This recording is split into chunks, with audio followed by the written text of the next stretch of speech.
Ang ating Panginoong Diyos, mga kapatid, nakahanda siyang tumulong sa atin. Kaya ang mga tunay na lingkod niya, ano man ang masagupa nila, ang sabi nila, makakabuti ito sa akin. Sapagkat yung mga alituntunin ng Panginoong Diyos, aking susundin para yung kanyang pagliligtas matamuko sa aking buhay. Manghawak tayo sa Kanya.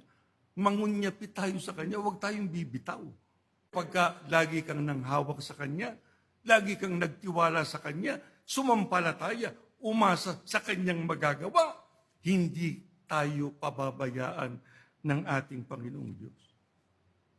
Anuman ang mangyari, ang sabi ng mga apostol, huwag kayong papayag. Huwag kayong papayag na mawala ang mapagtitiwalaang pananalig sa ating Panginoong Diyos. Sa makatwid, napakalapit na natin sa hangganan.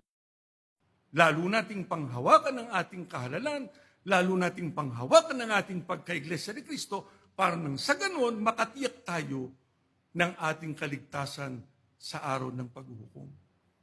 Makakaya natin ang lahat sapagkat di naman tayo pababayaan ng Diyos. Tutulungan niya tayo. Katulad ng kanyang ipinangako noon, tinupad na niya yon. Hanggang ngayon, tinutupad niya yon. Kaya, huwag kayong mabahala ano man ang inyong masagupa.